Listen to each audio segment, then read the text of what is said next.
Obviously, the economy and labour markets are doing extremely well at the moment, and for the first time in decades, we've got a situation where there are more job openings than people looking for work. But one of the big issues with how we solve that is the skills gap. So not all those people that are looking for jobs have the skills that employers are looking for. So what we're trying to do with the signing of the executive order is take not only a whole of government approach, to your point, but a whole of country approach. So we are setting up a national council made up of senior staff here at the White House and cabinet members, but we're also going to have an advisory panel of senior leaders from the private sector, academic leaders, philanthropic leaders, people who are actually out there employing people and dealing with the situations.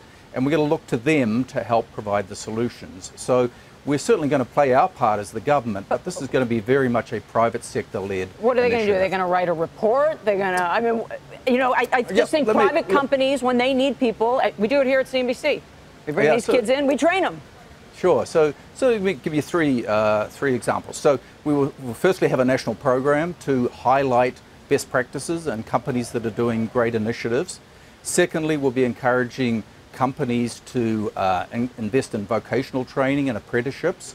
So one of the things that we really believe in is that not everyone needs a 4-year degree to have a job. So we want to encourage companies to have innovative programs. And one thing we'll actually be doing this afternoon to that is getting a number of leading companies to sign a pledge to create new jobs, create apprenticeships, and to invest in their workers. And we believe that by getting those companies to pledge and building that over time, we'll really encourage them to drive it. And last but not last but not least. Yeah, last but not least is big data.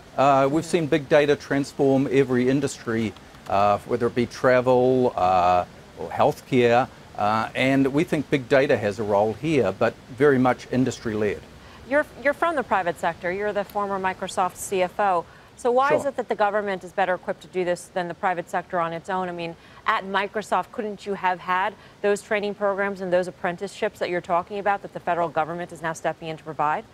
No, so just to correct you there, we're not stepping in to provide it. We're going to highlight them and work with companies to promote it. Okay. This is not a government creating new training programs. Sure, we do some of that, but this is going to be very much a private sector. So you're nudging the private sector to do this? Yes, and where's the money going to come from? I mean, all of these things take money, and it either is federal money or it's private money.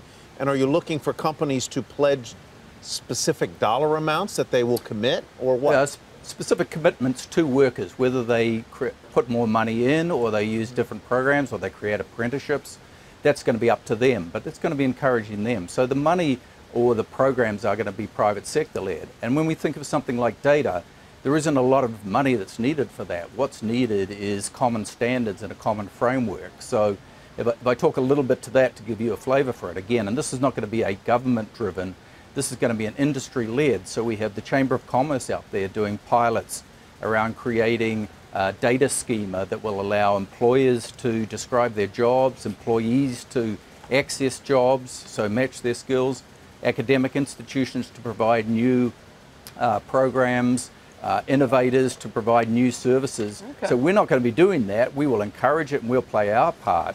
But this is something that's lacking there at the moment, and it's one of the reasons why we see this big mismatch between jobs available and job seekers. And that's not spending money, that's just about connecting the dots and coordinating people on a national basis.